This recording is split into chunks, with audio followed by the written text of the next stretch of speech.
Hi, everyone. We'll be waiting 2 to 3 minutes before starting the webinar to accommodate for the rest of the attendees who are in the middle of connecting. And while we're doing that, just as last time, I will share here a poll everywhere link so you can tell us how you're feeling today in just a second.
So the link to the survey is right at the top, as you can see it, paulev.com/security webinar.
Well, great. We see more green than, well, I guess depending on what part of the day in the world you are at. Here it's morning in Redmond, Washington, and I guess mood depends on the time of the day.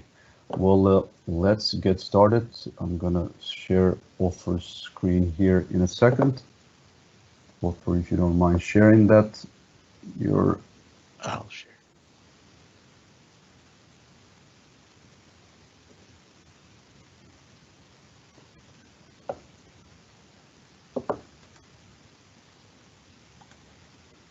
Thank you, sir.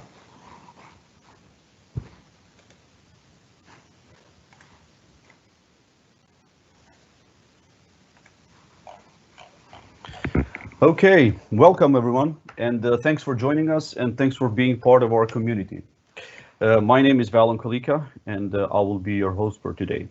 So just a few reminders before kicking off this webinar. If you have issues viewing the stream at any time during the presentation and are using the web browser version of Teams, please refresh your browser. If you're using the desktop app of Teams, please exit and rejoin. Please note that this webinar is being recorded and it will be shared publicly. We will post the recordings on our community at aka.ms/security webinars. Also, closed captions are available during this live broadcast. You can enable it by clicking on the CC button located at the lower right corner of your screen. During this time, please feel free to ask questions at any time by typing them in the live event Q&A window by clicking on the Ask Question button. And be aware that any questions you post will be publicly visible. However, if you prefer, you can post your question anonymously by checking the box right below where you enter it. Now, we often get many questions on these webinars, and we will do our best to respond to all of them in real time. And we're also running a same format as before. Not sure if some of you attended our last August Sentinel webinar, but we will conduct the same type of same link I will be providing you of Poll Everywhere, Poll EV, where you can actually directly ask a questions to the presenter and or upvote the questions from others.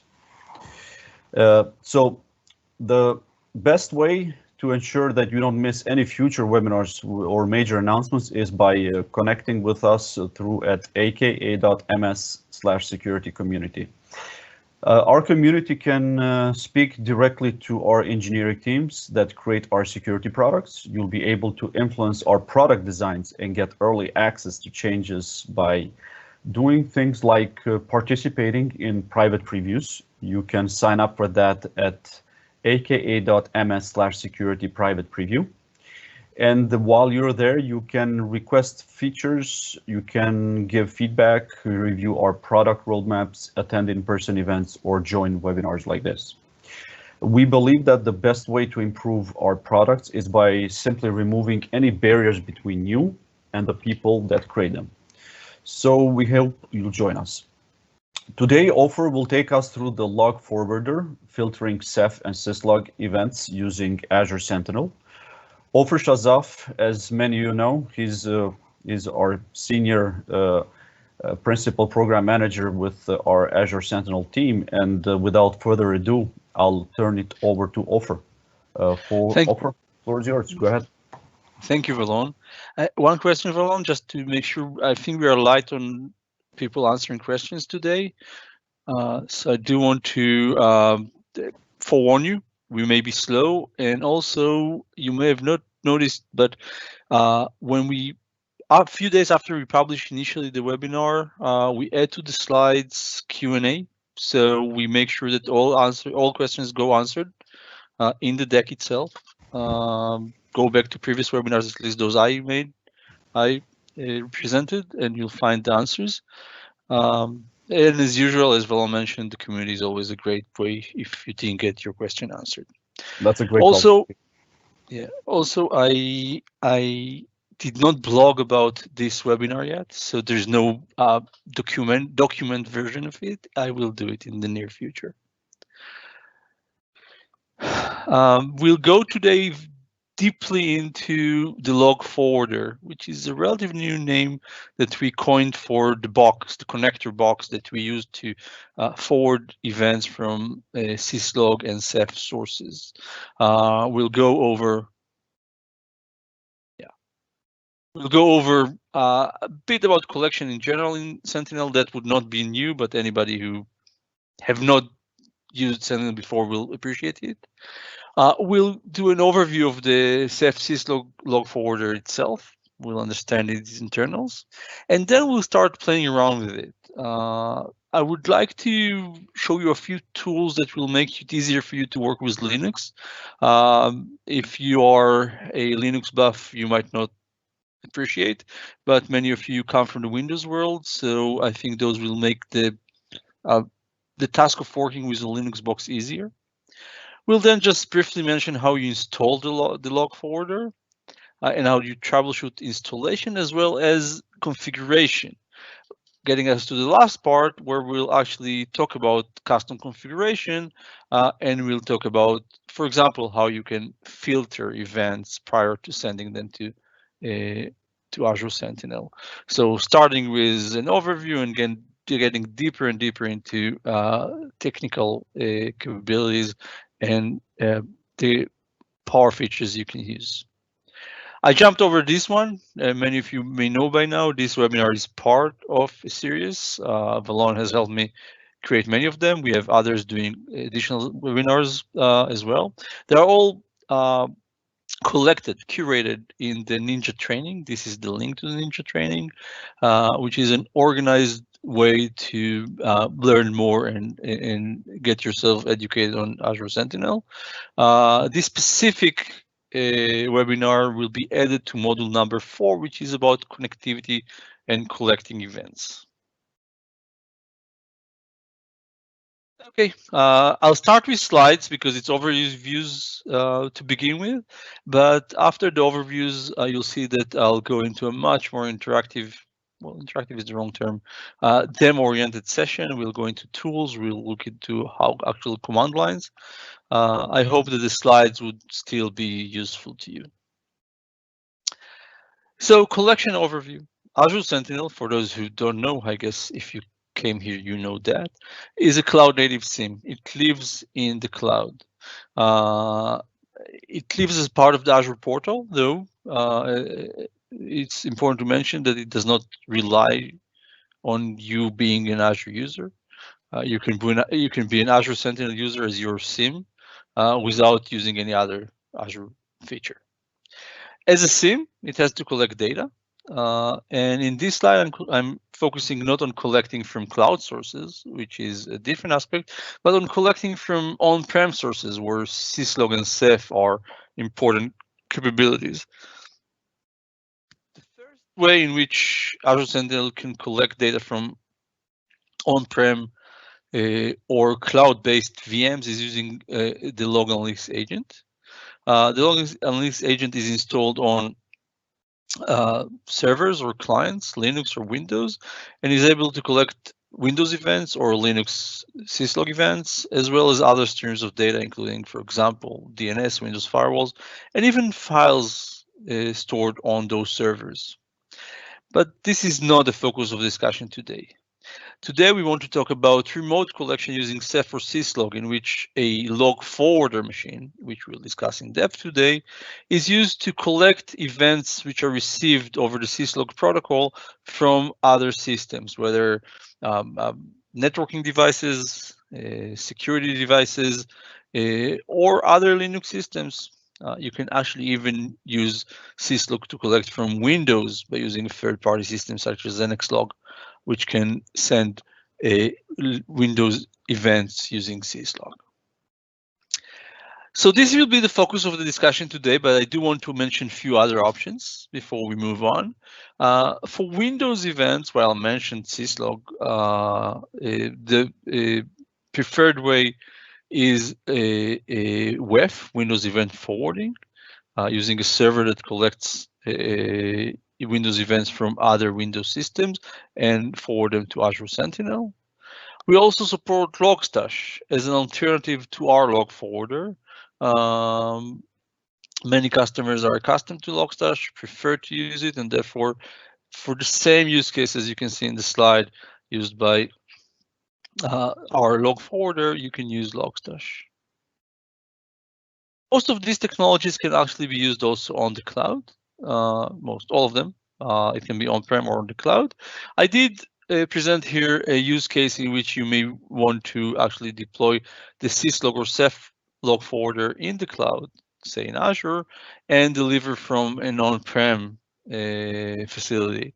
Might be a small office, branch office, where there is no servers to collect to, so you can collect directly to the cloud. I'll talk a bit more in a second about the security of that. Lastly, beyond those, there are additional ways to collect, such as custom connectors or systems that know how to directly send data to Azure Sentinel. Last but not least, a bit because it's new, at least private links here, a bit about the security of collection.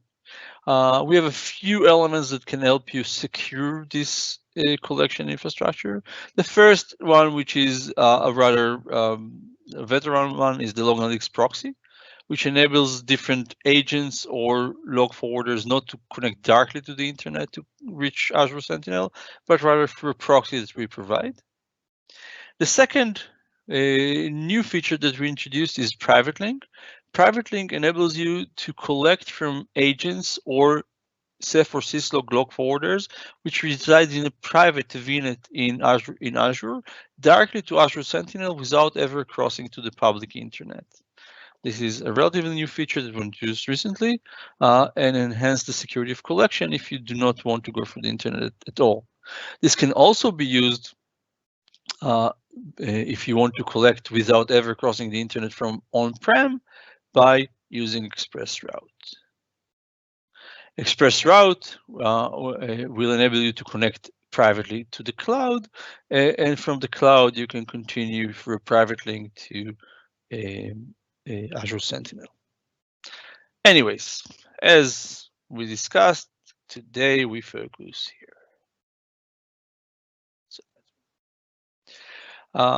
Since I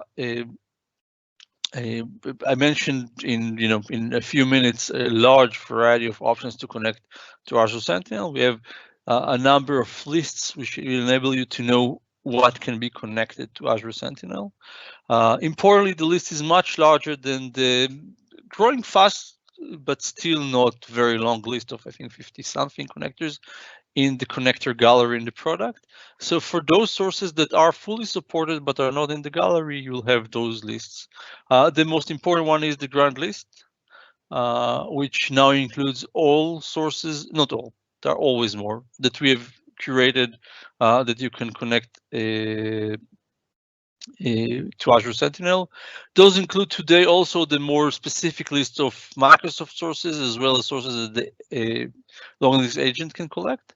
And lastly, you may want to review how to do custom collection if nothing else works. So that was a general overview of collection in Azure Sentinel. Now let's go into the Ceph and syslog log forwarder. The log forwarder is a box, it's a VM, which is used to relay syslog information from sources which support syslog to Azure Sentinel. On its left side, it listens to syslog traffic over port 514. By default, it supports UDP and TCP. It can configure to support TLS also. I'll say a word about it later on. And on the right side, whatever it receives, it will send over the public internet, unless you use one of the options I mentioned before, to using an entirely private network, over encrypted HTTPS traffic to the Azure Sentinel workspace. Inside the box, what you have is two services which serve together to provide this capability. One of them would be the log analytics agent, which I mentioned before, can also be installed on an endpoint on a server or workstation. Alongside a syslog server, we support two rsyslog and syslog ng. In this presentation today, I'll focus entirely on rsyslog. Everything I'll say can be converted to syslog ng. It requires a bit of work, probably another blog article or webinar. In between the two, and that's something that we'll discuss in some length later on, rsyslog-d is listening to external traffic on port 514, can process the information. We'll talk a lot about this processing. The filtering example that I'll show today is based on rsyslog filtering. And then it relays the information to the log analytics agent. It relays over TCP port 25226 Ceph information, Ceph events, and it relays over port UDP 25224 syslog information. Using UDP is not ideal. It's something that we are looking into changing, but as long as we did not change that, I'm trying to change the color of the pen. I'm tired of red. I'll show you today how to change syslog from UDP to TCP yourself.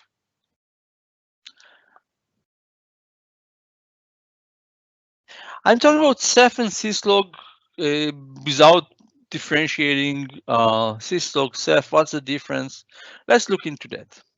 So syslog, as you can see above, is a network protocol which is used to send events.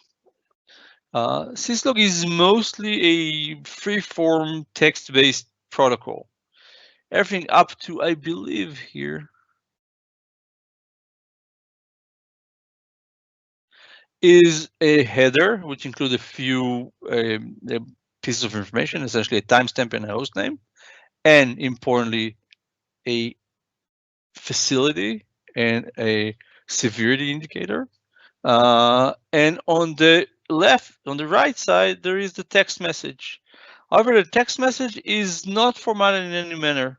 When it gets, and you'll see here that the example on the bottom is not the one on the top, but I want it to be conformant with Ceph. If you send Ceph as syslog, which is doable, as I mentioned, if you send it over port 25224, you'll receive in the syslog message field in the syslog table just a long string. Whatever you send. It's very, very flexible because it means that any type of information can be sent. It doesn't have to conform to any schema within the Sentinel workspace, but you'll need to learn what to do with it. On the other hand, the Ceph send message is using over the same syslog protocol, having the same syslog header. Notice that until here, it's roughly the same.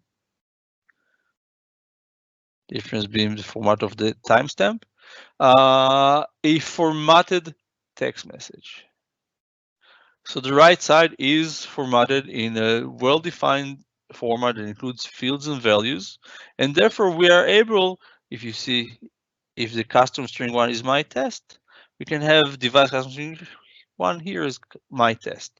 So we can make sure that when we get Ceph information in Sentinel, we populate the common security log table with the data and the right fields, which makes the data a lot more useful. Therefore, if your source is using Ceph, it's much better to send the data as Ceph to the log forwarder. And the log forwarder will identify itself and will make sure it gets to Sentinel and is parsed correctly and fields are put in the right place. That said, if you do send syslog, that's not the end of the world. You can parse this syslog syslog message field at query time and build queries which are very intelligent and use fields, even if it was not parsed at ingest time. Here you can see an example, which is actually available in the GitHub, in Azure Sentinel GitHub, of a Squid proxy parser. Squid proxy sends events in the syslog format. It does not support Ceph. And by deploying this parser, you can have a well structured format of events to analyze. You can see here that the parser is just a query. The query takes the syslog table here. I probably need a different color now that actually probably better to use the highlighter. So it checks that the process name is Squid. So it filters only for the Squid events from the syslog table that might get more. And then it one by one extract values from the syslog message into name fields, getting all the data that's useful from a Squid syslog message. How do you actually use this one? How do I remember that? How is it there? So the way to use such a parser is to save it as a log analytics function. If you save this query as the Squid logs function, you'll be able to use it just as if it was a table. So by creating such a parser, even if you did not parse the information before it got to Sentinel, you still have, you think of the data as if it was parsed, even though it's parsed at runtime as part of your query. Use field names in your query, and you don't have to know anything about the parser. So syslog is not a blocker, but Ceph saves you time. It means you don't need such a parser. If you go to our GitHub, you'll see that we are starting to have more and more parser for syslog sources. For example, recently we introduced an Infoblox syslog parser, and there are a few others. That's the one I remember. So that was the Azure Sentinel log forwarder VM. I discussed its structure, Ceph versus syslog, etc. Before we move on, if I did mention that, it's important to note that this log forwarder box or VM is a Linux box. We support different variants of Linux. You have flexibility around that, but it does mean Linux. So I wanted to share a few tips around working with Linux. Some of them are valuable only when you use for experimenting, developing, and some are useful anyways, also for production system. So the first one is that it's very easy these days to just get yourself a Linux box on your desktop. If you go to your Hyper-V manager, just run it. It's available, I think, on every Windows 10 system. Then you do actions quick create.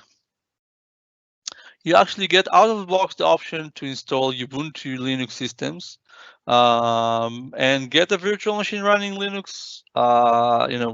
Depending on your download speed, you'll get a Linux box in minutes. Now, you may think that Linux is, frightening, hard. There is a learning curve there. That said, if I'll go to, and I'll do it now through, I'm going to a VM which is not local. It's actually, I access it through a RDP on the server that I'm using here.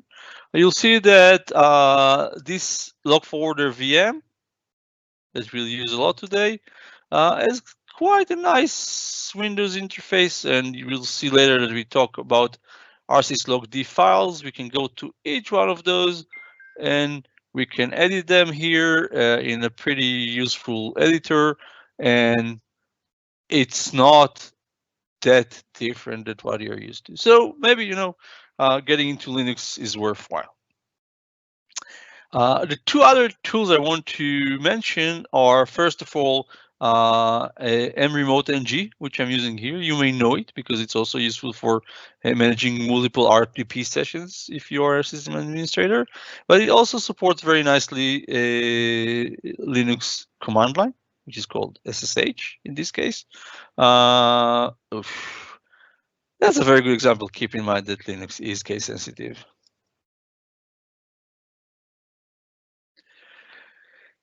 Anyways, so I'm using mRemote-ng a lot as a way to connect to the server and work. We'll see the commands that I have to issue a bit later on. And the last but not least is actually pretty neat. I actually discovered it for this webinar. So I'll just go into there. I mentioned you can create your Linux box very easily. Before I get later, the one thing you need in order to do SSH and in order to work with your server, send events to it, is to get or set the IP address. The commands here, I will not dive deep into them, will get you the automatic DHCP assigned IP address that the system will get if it's just an Hyper-V system on your computer. Very useful. A slightly different set will be used in production when you want to actually assign a static IP address to your log forwarder server. You also may need to enable SSH to remotely log in. For those who don't know, sudo is the equivalent in the Linux world to start as administrator in the Windows world.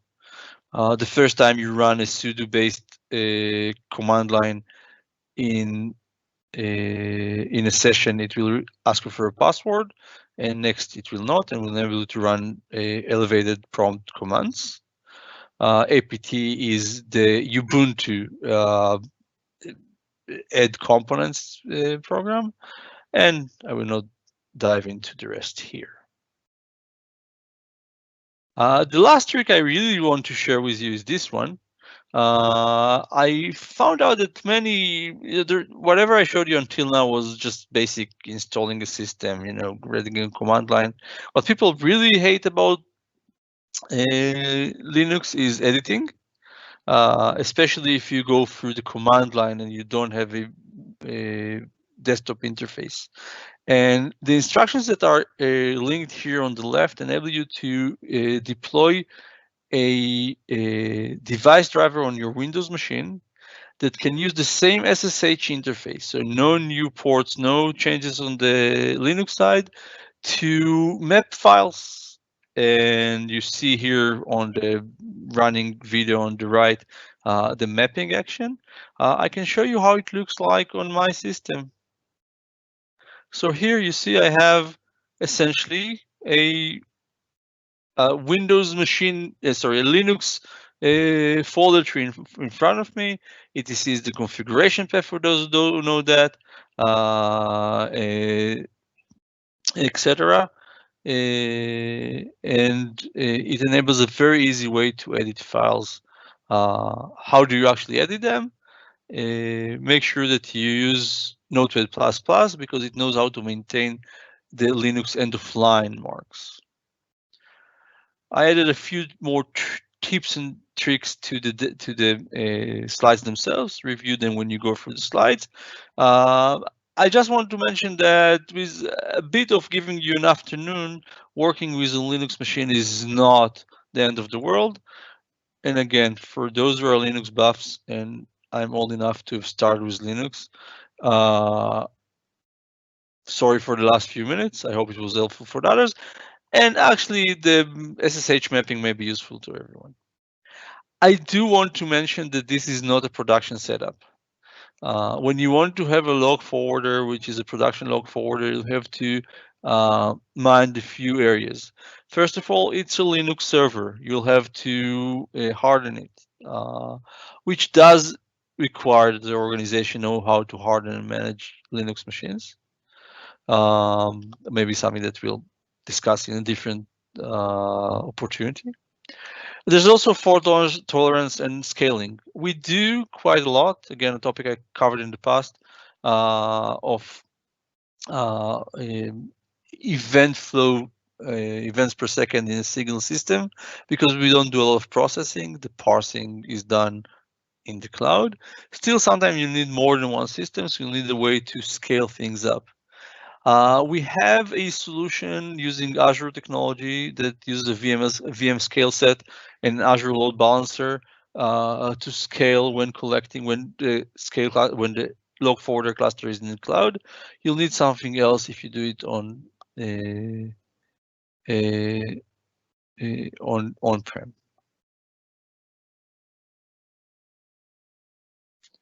So now you have a Linux machine installed. You know how to access it. You want to install the log forwarder. Of everything in this presentation, this is the simplest part. We really made installing the log forwarder a snap. There is one prerequisite. You'll need Python to be installed on your system. That's not exactly true. That's the only prerequisite you need on an Ubuntu system. On a Red Hat or CentOS system and some others, you may also have to install rsyslog or syslog-ng themselves. rsyslog is the one I'm using here. It would be a very similar install. It's a standard module for those systems. It's just not part of the initial install. So you have to use their installation command. It's not apt. apt is the Ubuntu version. And then you'll have, in this case, you just have to install Python using sudo apt install Python.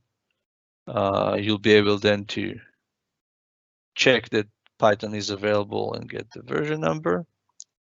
By the way, notice that even the command line in Linux is pretty helpful these days. While Python was not found, it did say what to do. Today we need Python 2. It's just for installation script. Something to keep in mind. What else? The next part is actually a bit interesting because in the Sentinel UI, and it's a good time to get to Sentinel UI for the first time.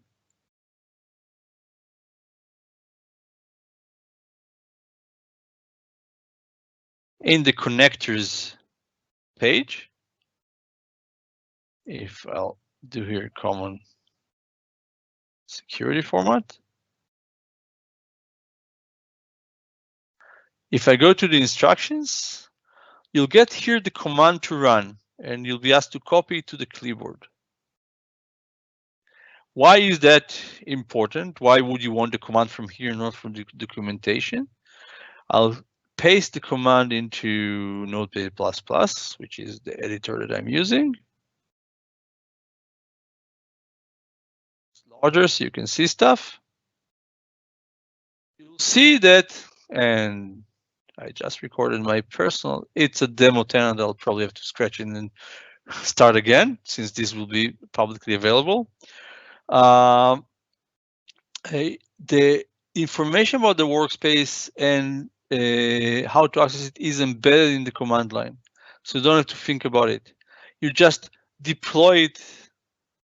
I will not do it now because I have the agent already installed. You'll just copy it here, right click. We'll see it later, copies to the command line. It will go and install for you the log forwarder.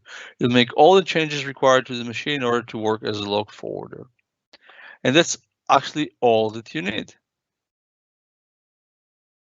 This is roughly how the commands look like. I already had it. I'll have to scratch the workspace and create a new one. Homework for tonight.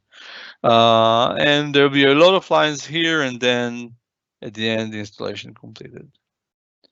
There might be errors. I have encountered one or two in that and that installations, but many times it's just a missing component. For example, our syslog is missing, and many are clearly articulated, and if not, we are happy to get a support call and make sure that our scripts are articulated better. Now you have the system installed. How do you know that it works? What do you do next? So there's a bit of troubleshooting that can be done. Troubleshooting is not important just for the sake of checking whether the install did work. Also, in the next step, we'll start hacking and changing configuration files, and then you want troubleshooting to test that your changes did work. So let's look at a few of the options here. So the first one is there is a validation script, which is a reference from the send data connector page that we looked before. It does a few checks. For example, you'll see that everything that was supposed to be installed was installed. So if there's something unexpected in the installation script and it said it did succeed, but it didn't, that will catch that. It also checks a specific item we've identified where the default OS firewall is blocking your ports and is not making log forwarding possible. Secondly, you may want to send a test message. The logger command on the command line. I'll copy it here and I'll use it.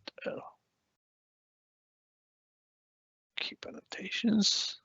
Did I want to keep them? I don't know.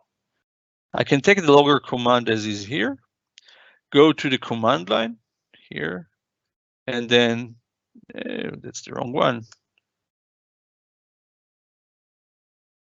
Hint Control U deletes a line. Why didn't that work for me?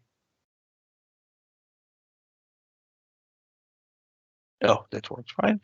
This should send a Ceph message to the workspace. We'll see if you will not go and check that now, though we'll see my test and I'll check for others later on. I'll do the demo when I go to actual filtering in a few minutes. So this command will do the test for you and we'll send, we can actually probably go to the workspace. Why is it always the, no, that's not the right one. To the workspace, go to the log screen and go to common security log, order by descending and see if we got one recently. So I think 339 is the relevant one. Yeah, I think that's the one I send now. What we can do here in order to know is a project. I'll need it anyway in a second. Time generated user.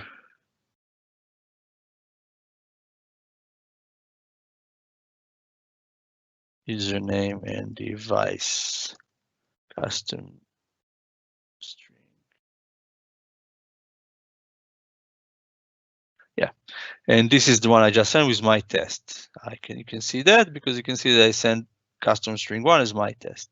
In general, you'll notice that in order to, when you develop things, you'll send a lot of messages. What I do is I always variate the CS1 string, so it's a new value, so it's easier for me to identify if something was changed. One more command to know is rsyslogd -n.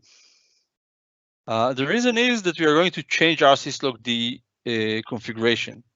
And if we do that, we want to check before we restart the service that the configuration file is correct. And is the level of check. I never know why change the number 5 works for me. So you see now it's all fine. If I'll go now here to one of the configuration files and change here to say just that, doesn't work well. And by the way, notice I edited on Windows a file that resided on the Linux box, and yeah, you see it doesn't work. Error messages, pretty nice ones. They explain well stuff, and they show that the thing is not correct.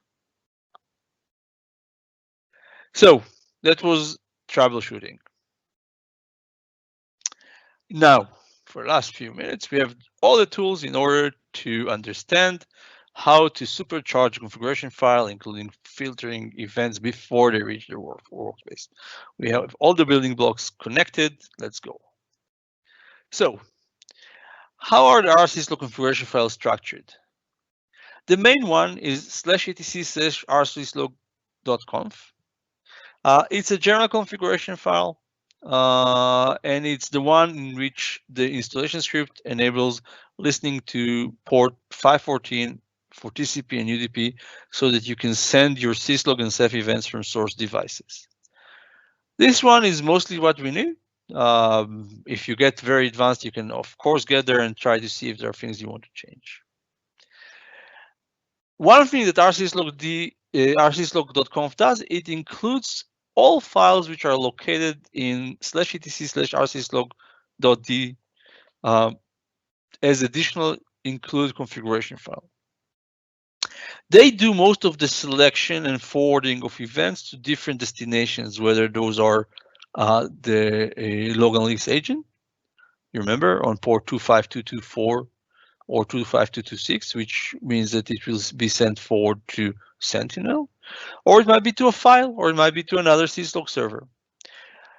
After you install a plain vanilla log forwarder using the installation script, you'll have all the 4 files on the right. Here, we'll rebuild. We'll make a few changes that will enable you to do filtering. One thing to remember, I did not get deeper in this talk about that in this webinar, is the 2 last files, 95-OMS agent and security config OMS agent, are part of the log forward installation. 20 and 50 are default, in this case Ubuntu syslog configuration files. They're mostly fine. They will mean that the syslog messages that you send to the server are also logged locally in a file. It's a pretty good backup solution. The default should be fine and should allow you to, it's not a large buffer. And it uses log rotate in order to make sure that it doesn't grow forever and never and just blocks the disk. That said, if the disk is small, if the configuration does not fit the disk size, it may blow, and then you have to play with the log rotate facility in order to change rotation, number of historical versions, or just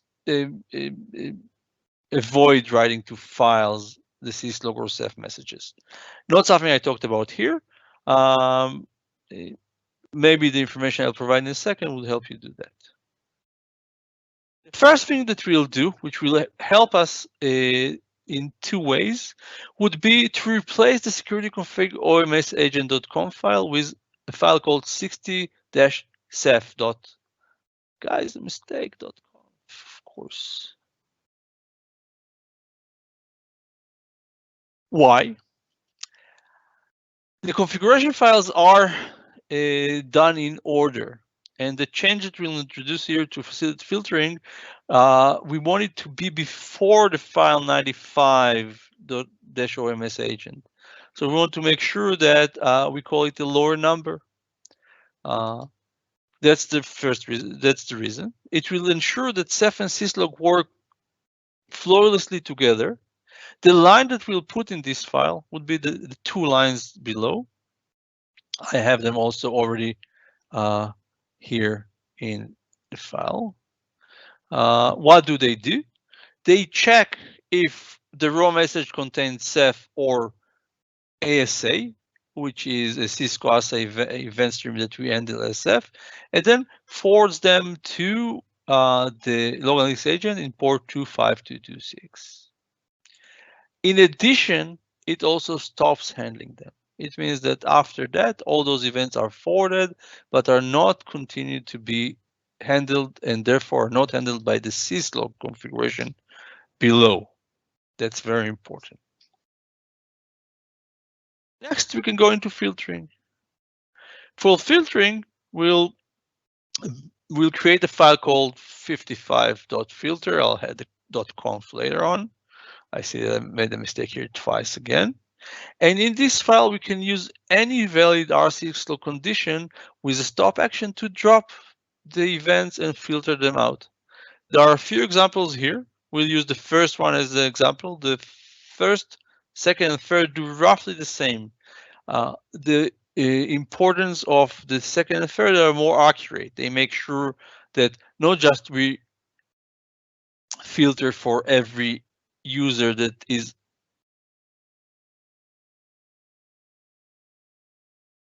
we don't just filter for any user which is a service user, we also make sure that it's a ceph event. So because S user is meaningful in the concept of a ceph event, so we don't just get a random syslog event that's unrelated. The first option, as you can see, avoids that. You can see a few options here that are different. The first one uses contains, which is a substring. Second one uses a regular expression, so a much more versatile option to do exclusions. The third one uses a full range of conditional expressions with and or, with the operators being anything you want in between. The last example is a real world one, which is one that wants to minimize the type of Cisco ASA events which are sent to the Azure Sentinel. All of them are easy to variate based on your requirement. You see events, you get too many in Azure Sentinel, you go, you update file 55-filter.conf, and you don't get those events anymore. Let's see it actually working. So I actually prepared here a 55-filter.conf file that does the first thing. So it actually filters out service accounts, assuming that SVC- is the starting point for service accounts in your environment. I'll go back to, I can check here, by the way, /etc, just that you'll see that it's the same files, rsyslog d, and then 55. You see, that's exactly the file. It's a bit small, and there is no, I can do that to make it larger. So now you can see it's larger. I'll now go and do the checking that I mentioned is important. And we see they're fine. I also make sure that those files are the relevant ones. I'll do service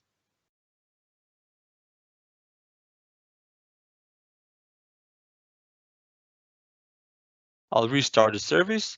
If you think about the commands are pretty similar to the UI version in Windows, and if you know your command in Windows the same. And now we'll go and check. To check what we want to do is again use the logger command that I have somewhere here above. I'll now change the CS1 to do webinar demo. And I'll start with user Smith, or I'll do offer. So that's one. And then I'll try another one with SVC dash offers is off. We'll go and spend 2 minutes on the following slide or two, and then I'll go back and check the workspace to see what we got. So those are the filters. You know, I had a lot of background, but the filtering itself is super easy. The last thing I want to chat about is a fix, something we want to make sure is actually available for every installation of the log forwarder. Today you have to fix it. Ceph works using TCP in between the two elements in the log forwarder. Syslog is using UDP, which is not as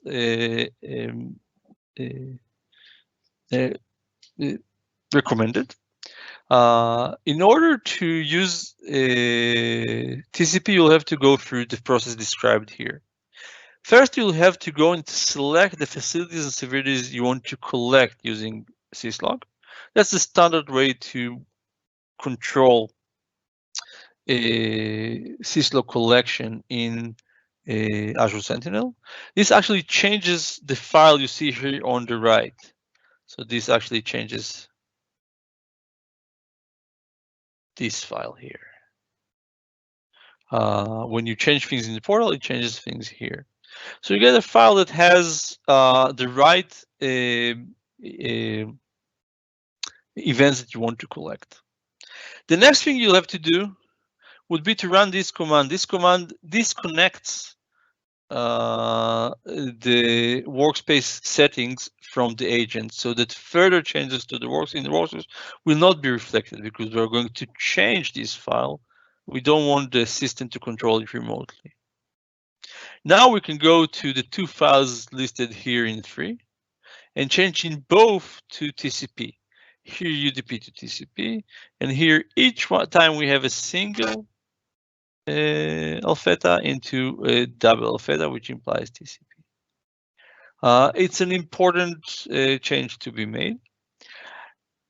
If you follow the webinar so far, you know that you can avoid all that entirely. You can always go into disabling central control and control all your forwarding using your own expressions, say in file 70-syslog. It might be a good idea, actually. It might be a material for a next webinar. Now, before we go to a few minutes of questions, let's go to the workspace and let's hope that we don't get the usual. And let's run the query again. In the query, I selected specific fields to make it easier to see what actually appeared. And you see that in the webinar demo, I sent 2 strings, but only one of them received here. Offer Shazaf, the source username, is here, but SVC-offer Shazaf is not here, which was just what I wanted to filter. So, luckily, a successful demo. With that, I think that we are ending this webinar, and it's a good time for questions. Perfect. Behind the scene, I was copying all the questions and I was uploading them on the poll EV, and the folks are already there adding new ones or even upvoting or downvoting. So let me share that and see what's going on, and then Ofer, you can take it from there.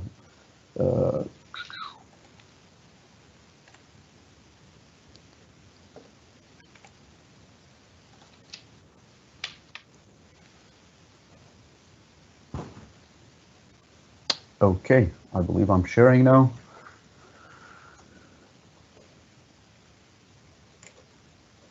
So it's a very good tool. It enables you to read through a lot of questions that you voted for up front.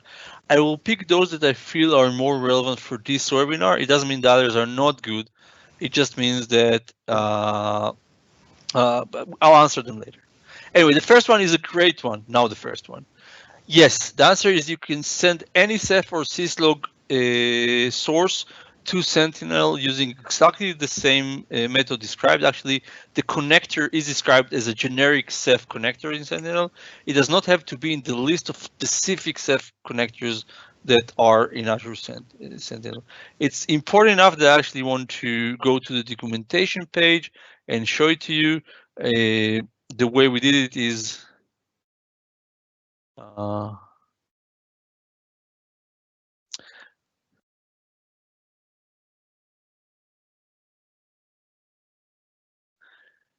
that there are instructions for Ceph that are not specific to any solution.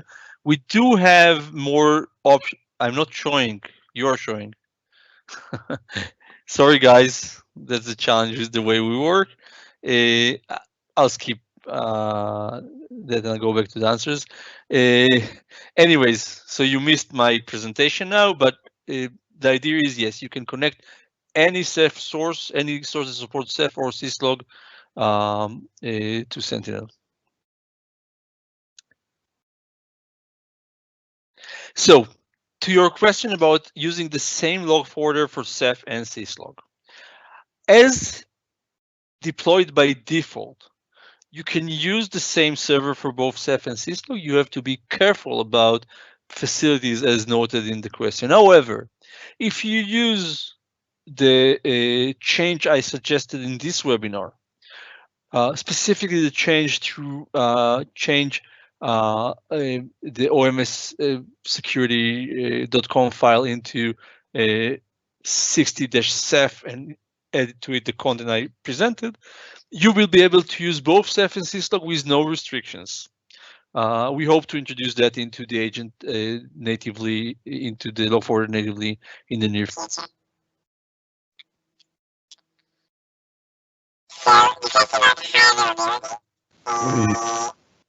Ofer, if you can hear me, we're getting some static on your side. So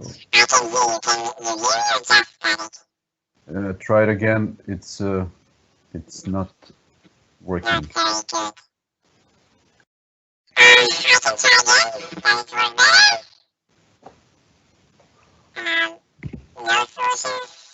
Okay, Ofer, we cannot hear you well. We're still getting some static. We're getting close here to the end, so I'll just wrap it up here. And so just some reminders before ending the call. As most of you are known with the Sentinel webinars, or in general security webinars, all of them can be located, the next ones, that is at aka.ms/security webinars. This is also the location where we keep our recordings as well as the decks for the previous webinars. And you can also, the same page, you can also visit and register for the upcoming ones. In case we missed to answer your question, or if you have additional questions, you can visit us on our Azure Sentinel forum at aka.ms/Azure Sentinel community. However, for some of you that were at the beginning of the call, Ofer had mentioned that he'll be wrapping up into his last slide of the deck all the answers to the questions that were not provided here during the call. And having that said, I would like to close this webinar by thanking Ofer for another fantastic presentation. And thank you to the rest of the team who helped with questions. And most of all, I want to thank all of you for being part of our community and for joining us on these webinars. And we apologize for this small glitch here that we had with the audio. Hopefully the next one, hopefully it will not be repeated with the next one. Thank you so much again. We hope to see you next time, and goodbye.